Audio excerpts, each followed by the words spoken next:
pada Yesus, minta apa yang diperlukan darinya. Dia akan menjawab, Dia akan berikan melebihi segalanya. Itu yang aku rasakan saat ku datang dan berdoa padanya. Yang ku dapatkan dari kasih-Nya nyata dalam kehidupan ini. Sungguh aku merasa Kau selalu ada denganku, dan sungguh ku merasa kasih sayang-Mu Tuhan. Dengan apa ku dapat balas kasih kebaikan-Mu? Tak ada sesuatu yang dapat aku berikan sebagai persembahan yang berarti bagi-Mu. Ku serahkan hidup ini, pakai aku Tuhan untuk melayani-Mu.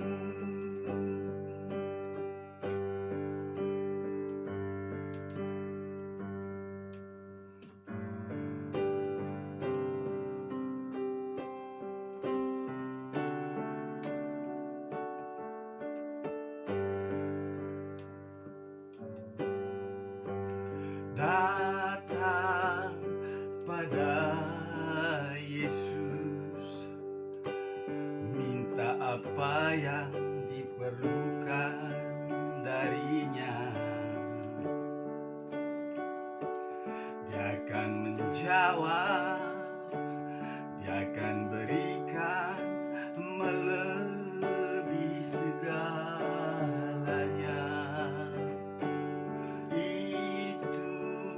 Yang aku rasakan saat ku datang dan berdoa padanya.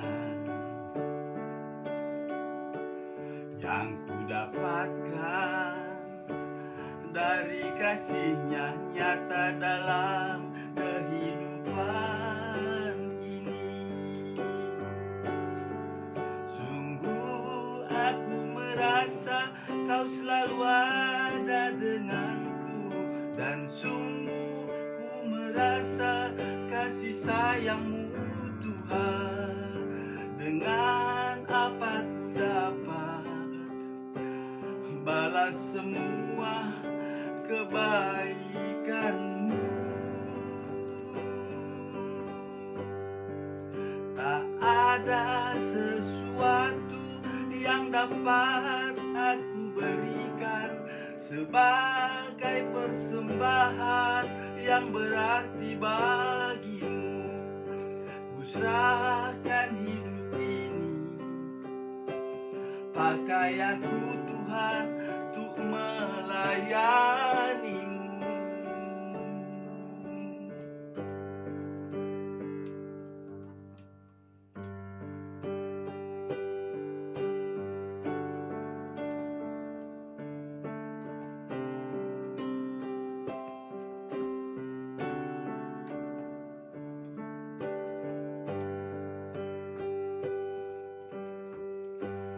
Datang pada Yesus, minta apa yang diperlukan darinya.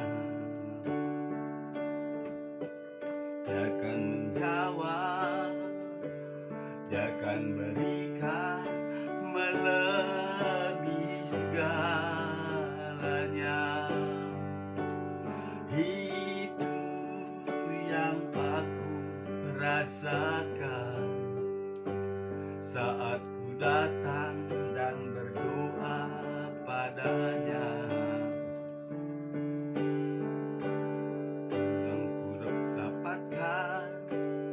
dari kasih-Nya nyata dalam kehidupan ini.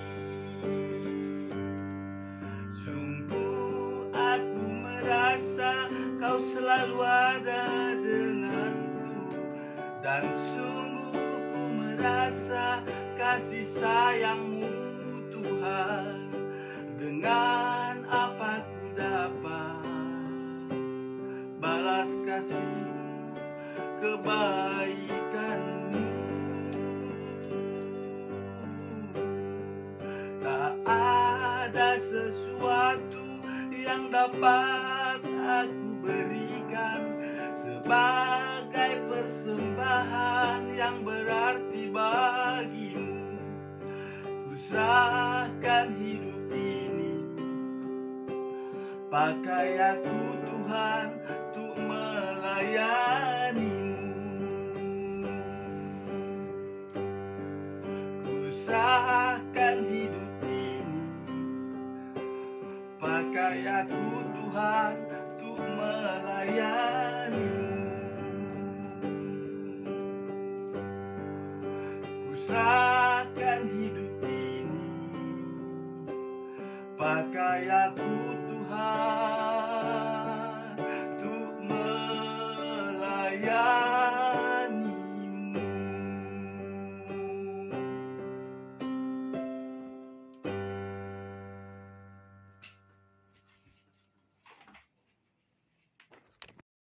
Shalom Bapak Ibu Saudara yang dikasihi Tuhan kita Yesus Kristus. Kembali kita bertemu di acara Romendo TV, yaitu Renungan Firman Tuhan. Kali ini terambil dari 1 Samuel 3 ayat yang pertama sampai dengan ayatnya yang ke-21. Demikian firman Tuhan dengan judul perikop Samuel terpanggil. Samuel muda itu menjadi pelayan Tuhan di bawah pengawasan Eli. Pada masa itu firman Tuhan jarang, penglihatan pun tidak sering.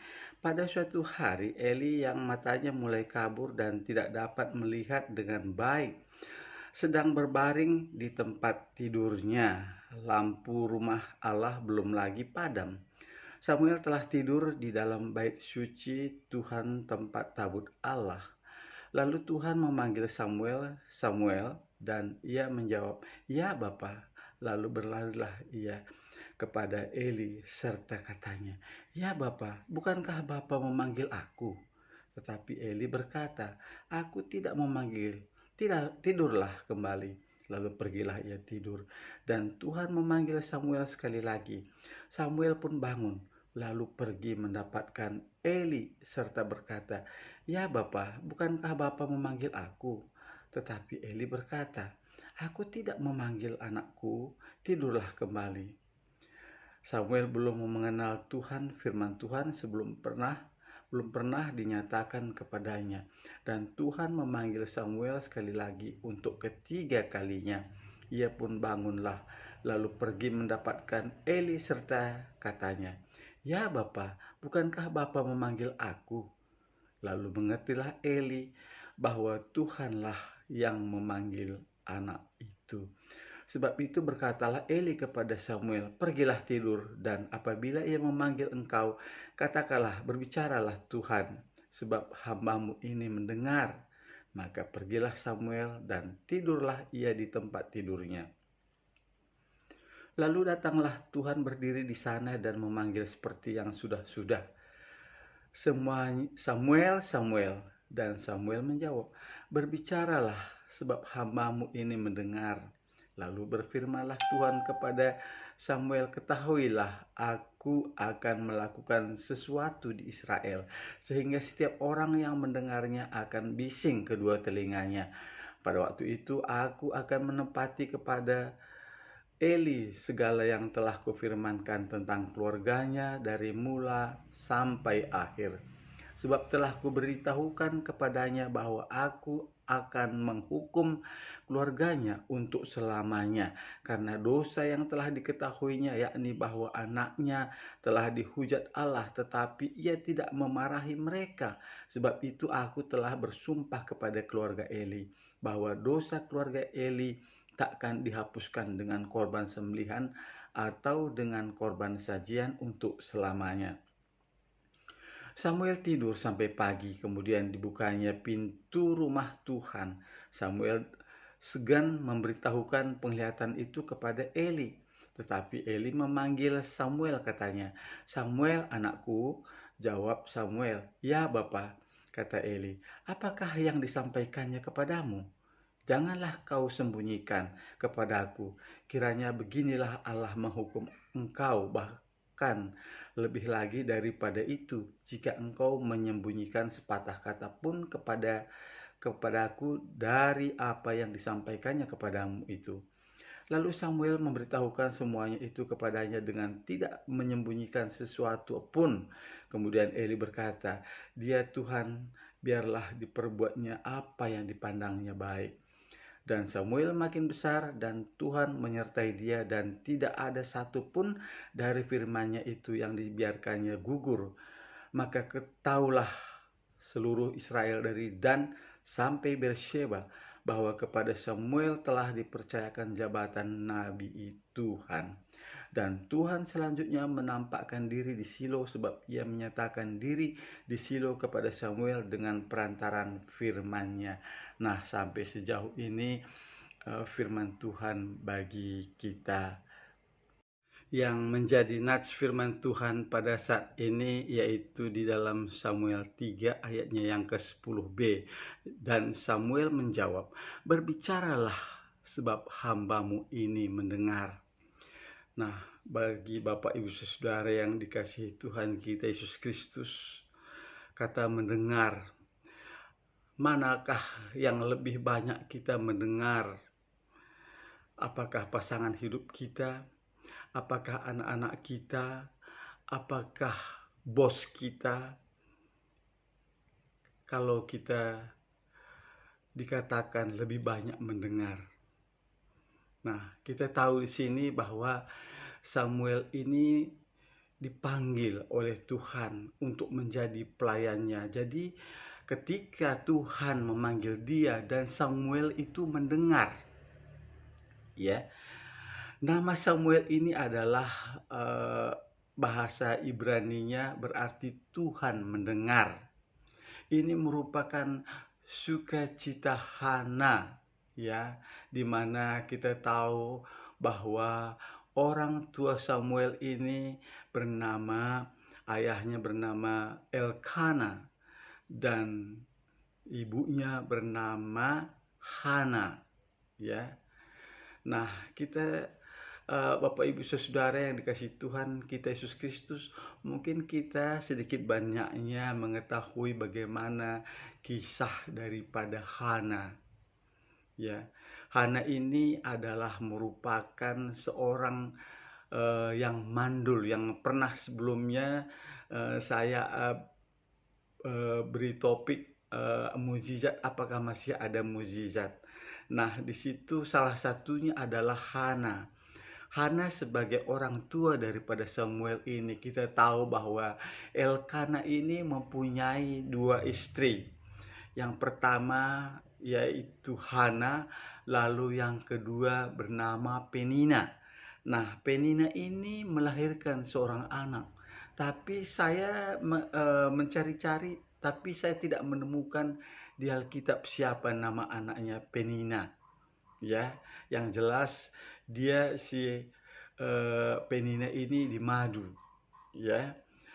Nah, ketika ceritanya kita tahu bersama bahwa Penina ini selalu mengolok-olok si Hana sampai Hana ini sakit hati, lalu dia datang ke rumah Tuhan.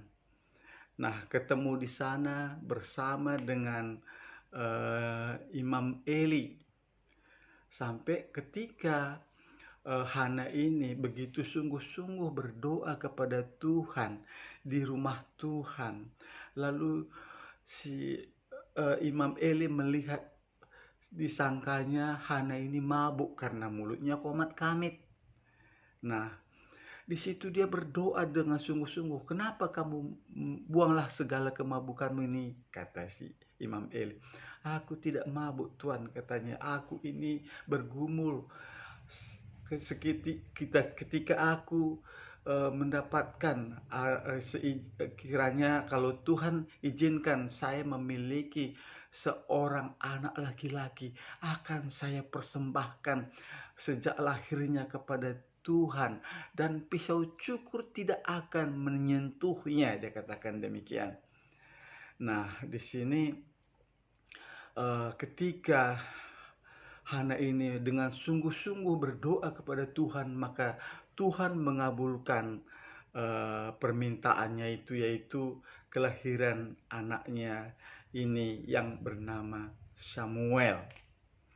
Ya, jadi Bapak Ibu saudara-saudara yang dikasihi Tuhan kita Yesus Kristus, di sini bahwa kalau kita lihat di Alkitab dalam Lukas 18 ayat 7, di sana dikatakan, "Tidakkah Allah akan membenarkan ya orang-orang pilihannya yang siang malam berseru kepadanya, dan adakah ia mengulur-ulur waktu sebelum menolong mereka?" Itu kata firman Tuhan. Jadi kelahiran Samuel ini tidak terlepas dari kegigihan Hana yang terus-menerus meminta kepada Tuhan dan tanpa kenal menyerah. Ya. Jadi dia juga setia memenuhi janjinya untuk menyerahkan anak itu kepada Tuhan sepanjang hidupnya. Nah, jadi sejak kecil Samuel ini sudah diserahkan kepada Tuhan, sehingga ketika ia bertumbuh besar, hidupnya sepenuhnya adalah menjadi milik Tuhan. Bukan hanya itu saja, karena dia tinggal juga di rumah Tuhan, ya. Kita tahu bahwa dia tinggal bersama Imam Eli, yaitu di Silo, ya. Di sana Samuel ini dia tinggal bersama Imam Eli. Jadi dia di bawah pengawasan Imam Eli. Ya. Bapak Ibu Saudara-saudara yang dikasihi Tuhan kita Yesus Kristus, ya. Tuhan mengasihi Samuel sejak kecil, dan karena dialah yang kemudian akan menggantikan Imam Eli ini sebagai juru bicaranya Tuhan. Jadi dia bukan seperti anak-anak kebanyakan yang menghabiskan banyak waktu bermain di luar, ya. Samuel harus membantu Imam Eli mengerjakan pekerjaan di Bait Allah, yaitu di Silo. Nah, ketaatannya untuk melayani di Bait Allah sejak kecil membuat hati Tuhan begitu senang, ya. Ketulusan hatinya yang ada di dalam diri anak kecil inilah yang menjadikan istimewa, inilah jadi teladan yang harus orang tua ajarkan kepada anak-anak sejak kecil. Nah, bagi Bapak Ibu saudara-saudara, apakah Bapak Ibu sudah memberikan anaknya untuk menjadi teladan bagi Tuhan? Mungkin ya terlebih-lebih di sekolah minggu kita ajarkan, kita bawa dia untuk dididik oleh guru sekolah minggu, supaya anak ini ketika anak-anak kita bawa sejak dini, sejak kecil kepada Tuhan, kita didik dia melalui guru sekolah minggunya, diperkenalkan supaya bisa menjadi kelak akan menjadi pelayan Tuhan, ya, yang kita rindukan, ya. Jadi jangan-jangan ya karena sekarang kan kemajuan teknologi ini, ya kita kadang-kadang mungkin karena kesibukan terhadap orang tua, jadi lupa juga kita mendidik Kalau dulu seingat saya waktu zaman saya waktu kecil, saya berumur, mungkin sekitar 7 sampai, 8 tahun begitu ya. Itu, bahkan dari 5 tahun saya ingat saya sudah diberikan cerita, dongeng pada saat itu ya, bukan tentang firman Tuhan, bukan tentang Alkitab gitu ya, tapi ini merupakan didikan karena pada zaman dulu itu ya namanya Alkitab itu kita belum diajarkan oleh nenek moyang kita, orang tua kita karena mungkin orang tua kita itu juga belum mengenal Yesus. Ya, jadi eh, dia akan ceritakan tentang bagaimana cerita-cerita mungkin dengan misalnya seperti kancil menyolong mentimun seperti seperti itu yang diceritakan zaman dulu. Nah, tetapi ini sekarang berbeda. Zaman kita sekarang ini kita sudah mengenal Kristus. Kita harus tanamkan itu bagaimana firman Tuhan kepada anak-anak kita. Kita tahu di sini bahwa Imam Eli ini apa namanya si Samuel ini dia berumur 12 tahun ya, dia udah serahkan ke sana oleh orang tuanya Hana bersama Elkana, dia antarkan ke Silo ya, ke untuk dididik oleh Imam Eli.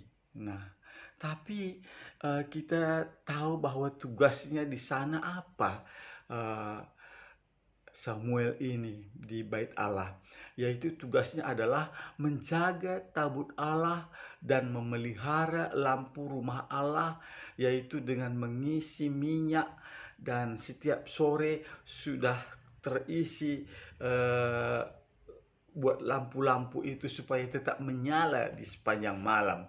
Jadi Samuel ini memulai pelayanannya ya dia memang masih kecil ya. Jadi eh, memang benar-benar apa yang dinazarkan oleh Hana bahwa dia memang betul-betul menyerahkan anaknya ini kepada Tuhan ya.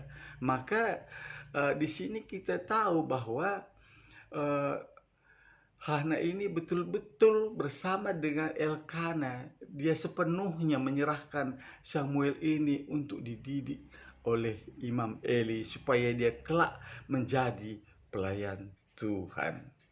Jadi sejak itulah Samuel berada di lingkungan pastori dan belajar melayani Tuhan di bawah pengawasan Imam Eli. Ya, jadi setiap hari Samuel muda dibimbing oleh Imam Eli untuk bertugas di bait suci, dilatih belajar mendengarkan suara Tuhan. Nah, karena pada waktu itu, karena keterbatasan pengetahuannya, ketika Tuhan memanggil Samuel ini 3 kali, dia bertanya kepada Imam Eli, "Bapak, apakah Bapak manggil?" "Oh tidak anakku." Yang pertama, kedua, dan ketiga. Nanti ketiga kalinya lalu ditanya, kalau nanti ditanya sama Tuhan, ya kamu jawab, "Aku mendengar." Ya, dia katakan demikian. Ya, berbeda.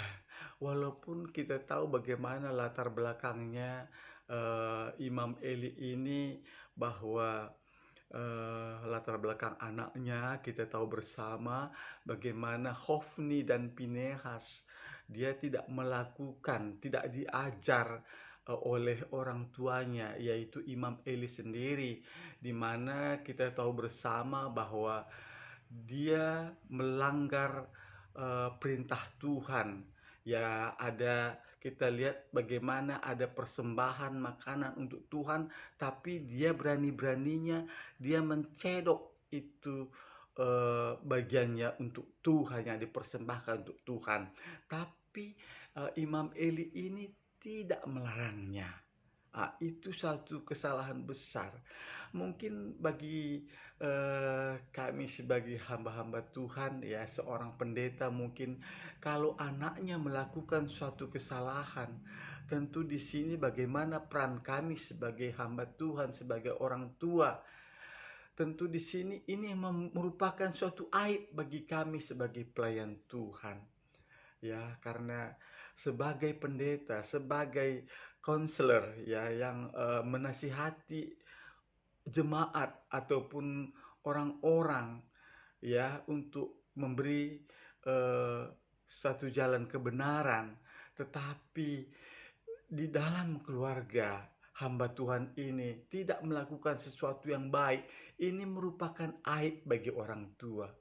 Jadi marilah kita didik anak-anak kita sejak dini supaya kita tahu bersama bahwa sejak dini kita mendidik anak-anak kita dengan takut akan Tuhan, mungkin dengan melakukan mesbah doa bagi keluarga kita. Siapapun kita, apapun pekerjaan kita, profesi kita, kita didiklah anak-anak kita dengan takut akan Tuhan, supaya dia kelak nanti seperti Samuel ini bisa menjadi pelayan Tuhan. Ya, demikian renungan ini bagi kita. Sekiranya Bapak Ibu Saudara-saudara suka dengan renungan ini, silakan di subscribe, like, share, komen, dan bunyikan loncengnya. Tuhan Yesus memberkati.